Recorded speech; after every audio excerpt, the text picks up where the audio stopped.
तो बीजेपी की परिवर्तन संकल्प यात्रा त्रिनेत्र गणेश जी की पूजा अर्चना के साथ यात्रा का श्री गणेश।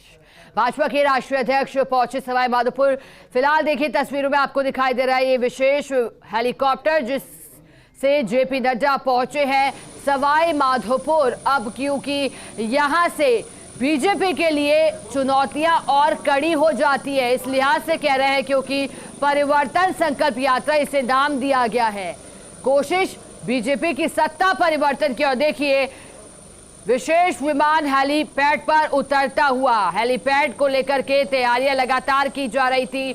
सवाई माधोपुर में जिस तरह का आज कार्यक्रम है, त्रिनेत्र गणेश मंदिर में पूजा अर्चना भी की गई थी बीजेपी प्रदेश अध्यक्ष के द्वारा। साथ ही तमाम बीजेपी के नेता इस दौरान मौजूद थे और सवाई माधोपुर पहुंच चुके हैं बीजेपी के दिग्गज नेता, जिसमें राष्ट्रीय उपाध्यक्ष वसुंधरा राजे का नाम शुमार है, प्रदेश प्रभारी अरुण सिंह, प्रदेश अध्यक्ष सीपी जोशी, नेता प्रतिपक्ष राजेंद्र राठौड़। और देखिए यहां स्वागत के लिए बीजेपी के तमाम नेता कार्यकर्ता जुटे हैं क्योंकि अब राष्ट्रीय अध्यक्ष सवाई माधोपुर की धरा पर पहुंचे हैं। कोशिश यही है कि संकल्प यात्रा जो कि निकाली जाएगी, इसके बाद सत्ता में परिवर्तन करने की कोशिश बीजेपी की। एंटी इनकम्बेंसी जिसको लेकर के बीजेपी और कांग्रेस के अलग अलग दावे हैं। अब किसके दावों में दम है ये तो चुनावों के परिणाम जारी होने के बाद दिखाई देगा, लेकिन कांग्रेस कह रही है कि प्रदेश में कोई एंटी इनकम्बेंसी नहीं है, लेकिन बीजेपी लगातार कह रही है जो मुद्दे भुनाती आई है शुरुआत से ही, बेरोजगारी का मुद्दा, कानून व्यवस्था को लेकर के लगातार दलित महिलाओं पर अत्याचार, इसके अलावा कई और मुद्दे हैं। और देखिए तस्वीरें बेहद खास। हमारे साथ सवाई माधोपुर से सहयोगी संदीप जुड़ गए। संदीप, जानकारी दीजिएगा, राष्ट्रीय अध्यक्ष जेपी नड्डा पहुंचे, अब इसके बाद क्या कार्यक्रम रहेगा? बीजेपी के बड़े नेता भी दिखाई दे रहे हैं तस्वीरों में हेलीपैड पर। देखो शिखा, बताना चाहूंगा कि भाजपा का एक चुनावी शंखनाद एक तरह से कह सकते हैं, इसका आगाज आज हो रहा है। भाजपा की जितनी विजय संकल्प यात्राएं निकलने वाली हैं, उसका श्री गणेश आज रणथंभौर के जो त्रिनेत्र गणेश हैं उनकी पूजा अर्चना के साथ हो रहा है। भाजपा के राष्ट्रीय अध्यक्ष जेपी नड्डा सवाई माधोपुर पहुंच चुके हैं।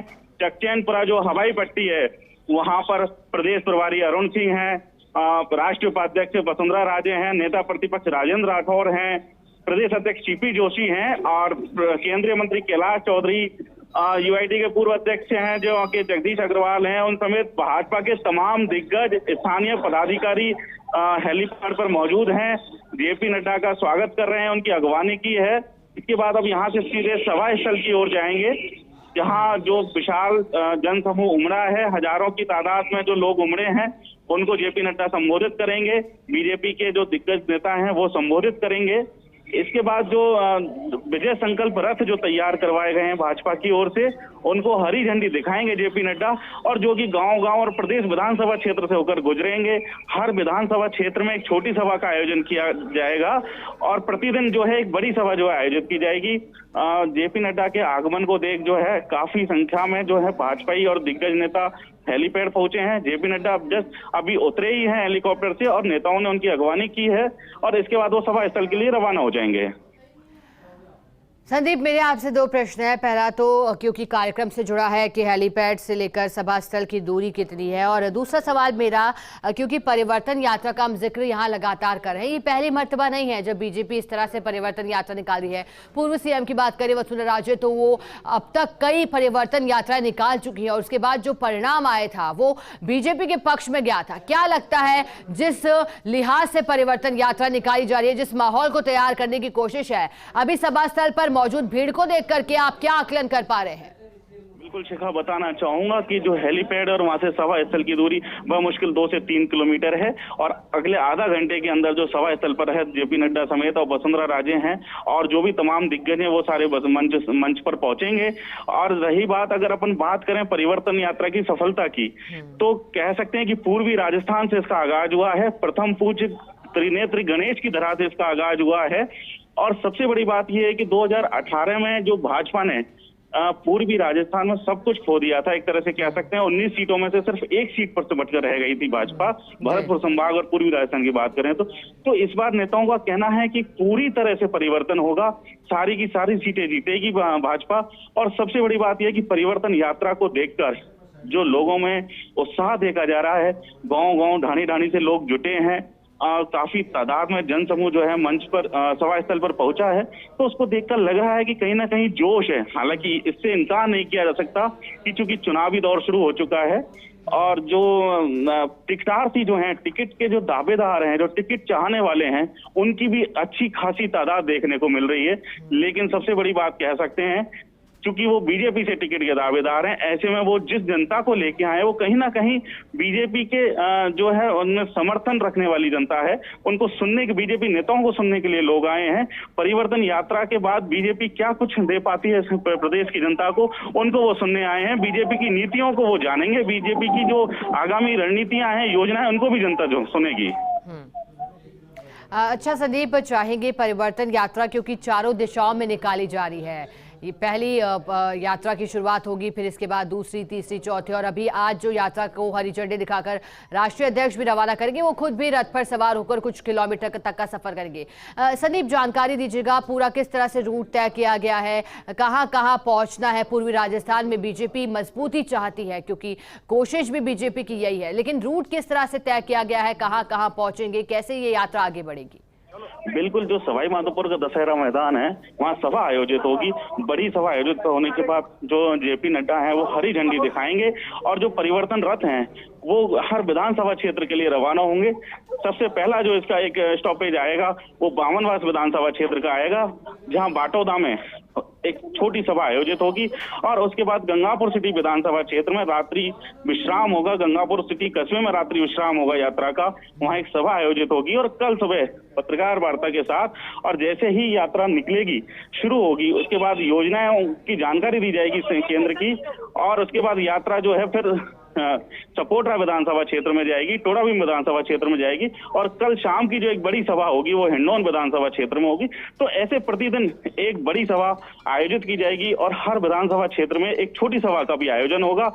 जो यात्रा के संयोजक हैं अरुण चतुर्वेदी, वो लगातार साथ चलेंगे और इसके अलावा जो स्थानीय नेता हैं और प्रदेश स्तरीय जो नेता हैं वो लगातार साथ रहेंगे और बीजेपी की योजनाओं की जानकारी देंगे और एक परिवर्तन की जो है एक बीजेपी की एक टैगलाइन जो दी गई है कि एक कदम परिवर्तन की ओर, तो लगता है बीजेपी के नेताओं का दावा है कि इस परिवर्तन यात्रा से काफी कुछ परिवर्तन होगा और बीजेपी बहुमत हासिल कर सकती है। संदीप, क्योंकि जैसा कि आप जानकारी दे रहे हैं, परिवर्तन यात्रा में स्थानीय नेता और प्रदेश नेता जुड़ेंगे, क्या राष्ट्रीय नेता भी लगातार, जिस तरह से अब जेपी नड्डा शुभारंभ करने पहुंचे हैं, लगातार आवाजाही रहेगी या फिर क्योंकि 18 दिन की यात्रा का ये लक्ष्य रखा गया है, क्या समापन के दौरान बीजेपी के राष्ट्रीय नेता या फिर प्रधानमंत्री नरेंद्र मोदी कुछ पहुंच सकते हैं इसे समर्थन देने के लिए? बिल्कुल, जैसे कि आज रणथंभौर से यात्रा का जो प्रथम चरण है उसकी शुरुआत हो रही है। ऐसे वेणेश्वर धाम से शुरू होगी, गोगामेड़ी से शुरू होगी और आपने जो है रामदेवरा से शुरू होगी। तो सारे राष्ट्रीय नेता तो जो है परिवर्तन यात्रा के जितने भी चरण है उनके शुभारंभ के दौरान मौजूद रहेंगे ही, लेकिन इसके बावजूद करीब जो 18 दिन की जो यात्रा, ये पहली यात्रा का दौर जो 18 दिन का रहेगा, इसमें जहां भी बड़े स्थान होंगे वहां राष्ट्रीय नेता आएंगे, प्रदेश स्तरीय नेता रहेंगे ही रहेंगे और स्थानीय नेताओं के हाथ में पूरी बागडोर रहेगी, कमान रहेगी। तो ऐसे में कह सकते हैं कि पूरे एकजुटता के साथ, पूरे एक टीम वर्क के साथ जो है बीजेपी परिवर्तन यात्रा में संकेत देना चाहती है, एक मैसेज देना चाहती है कि पूरी टीम वर्क के साथ जो है पार्टी कार्य कर रही है और जो है सत्ता में वापसी करेगी। संदीप, एक और जानकारी दीजिएगा, बीजेपी ने इस बार एक दिलचस्प चीज दिखाई दे रही है। देखिए, चुनावी शंखनाद अलग अलग तरीके से दिखाई दे रहा है। पहले तो राष्ट्रीय नेताओं के राजस्थान आगमन को भी चुनावी शंखनाद हमने कहा, फिर उसके बाद अब जब परिवर्तन यात्रा निकाली गई, इससे पहले आपको याद होगा नहीं सहेगा राजस्थान अभियान का भी शुभारंभ किया गया था, फिर उसका समापन भी भव्य तरीके से करने की कोशिश बीजेपी के द्वारा की गई। परिवर्तन यात्रा 18 दिन का समय और कोशिश यही है कि न सिर्फ पूर्वी राजस्थान बल्कि तमाम जो 200 विधानसभा सीटें हैं उनको साधा जाए। लेकिन संदीप, आप जानकारी दीजिएगा, जो तमाम यात्राएं अब बीजेपी निकाली जा रही हैं, आगे और क्या है, भविष्य के गर्भ में और क्या छुपाव है, बीजेपी की और आगे रणनीति किस लिहाज से आपको दिखाई देती है? देखो, मैं बताना चाहूंगा कि जो भी बीजेपी का एक तरह से शंखनाद होता है, चुनावी शंखनाद, वो किसी ना किसी यात्रा के साथ होता है। आज परिवर्तन यात्रा जो है शुरू हो रही है और जो आगामी 4 दिनों में 4 यात्राएं अलग अलग कोने से राजस्थान से शुरू होंगी।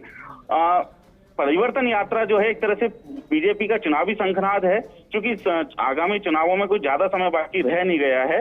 इस लिहाज से देखा जा रहा है कि जो यात्रा है ये काफी एक तरह से एक चुनावी शंखनाद है ही। इसके साथ एक तरह से बीजेपी का चुनावी जो कैंपेन है इसमें सारे नेता शामिल होंगे। बीजेपी का एक चुनावी कैंपेन तैयार किया जाएगा। पूरी जनता को जो है एक तरह से मैसेज दिया जाएगा कि केंद्र सरकार ने कितने अच्छे काम किए हैं, उनकी योजनाओं की जानकारी दी जाएगी। लेकिन साथ ही जो प्रदेश की राज्य सरकार है, चाहे महिलाओं को लेके बात हो, चाहे बेरोजगारों को लेके बात हो, चाहे किसानों को लेके बात हो, तो राज्य सरकार की जो विफलता है उनकी नाकामियों को उजागर करने का काम किया जाएगा। एक बात और बता दूं कि चाहे जब से ही परिवर्तन यात्रा शुरू हुई थी, इससे एक दिन पहले वसुंधरा राजे जो है धार्मिक यात्रा पर गई थी। इसके बारे में भी एक अनौपचारिक बातचीत में भाजपा नेताओं का कहना है कि यह एक भाजपा का जो है परंपरा है कि कोई भी शुभ काम होता है, चुनावी संक्रांत चूंकि एक शुभ काम है और एक शुभ घड़ी को में इसको माना जा रहा है, क्योंकि प्रथम पूज्य गणेश कोई भी शुभ काम करते हैं तो गणेश जी को न्योता सबसे पहले दिया जाता है। तो ऐसे में रणथंभौर से शुरू की गई है यात्रा। इसके साथ ही जो वसुंधरा राजे धार्मिक यात्रा पर निकली थी, तो उनका कहना है कि जो भी शुभ काम होता है उससे पहले धार्मिक स्थलों को जाके ढोक लगाना एक भाजपा की परंपरा है। जैसे मैं अभी बता दूं आपको, आज भी जेपी नड्डा पहुंचे हैं सवाई माधोपुर, और सभा स्थल के बीच में एक नीलकंठ महादेव मंदिर पड़ता है, वहां वो ढोक लगाएंगे, यात्रा की खुशहाली की, यात्रा की जो सफलता की कामना करेंगे, बीजेपी सत्ता में वापसी करे इसकी कामना होगी। इसके अलावा भाजपा नेता जितने भी हैं, बीते दिवस या पिछले 2 दिनों में वो जहां भी रहे हैं, चाहे दिल्ली में अरुण सिंह रहे हैं, राजस्थान में नेता रहे हैं, तो वो कहीं ना कहीं किसी ना किसी मंदिर में जाके उन्होंने धोख लगाई है। तो बीजेपी नेताओं का मानना है कि कोई भी यात्रा है, चाहे को और भी कोई चुनावी संक्रांत है, उसकी शुरुआत की है तो उसकी सफलता के लिए एक मंदिर में धोख लगाना जरूरी है, ईश्वर से उसकी सफलता की कामना बहुत जरूरी है। संदीप, बीजेपी के नेताओं के द्वारा जनसभा में करीब कितने लोगों की भीड़ जुटाने का दावा किया जा रहा है, और इसके अलावा आप ये भी बताइएगा जेपी नड्डा के संबोधन में आज क्या कुछ रह सकता है? कुछ मुद्दे हैं जिन पे लगातार बीजेपी हमलावर रही है, क्या वही मुद्दे इनको आगे अब बढ़ाया जाएगा या फिर अब कुछ नया बीजेपी की ओर से मैदान में उतारा जाएगा? बिल्कुल, जो है करीब 50,000 से ज्यादा की भीड़ जो है जुटने का जो दावा है वो भाजपा नेताओं की ओर से किया जा रहा है कि सभा में 50,000 से ज्यादा लोग जुटेंगे। हालांकि उसके लिए पूरी तैयारियां भी भाजपा नेताओं की ओर से की गई हैं और वो लगातार कई दिनों से इस तैयारियों में जुटे हुए हैं, क्योंकि अब एक घड़ी आ चुकी है, सारे दिग्गज पहुंच चुके हैं, सारे नेता पहुंच चुके हैं और जो भाजपा के राष्ट्रीय अध्यक्ष हैं पूरी यात्रा का एक तरह से शुभारंभ करेंगे। शुक्रिया संदीप।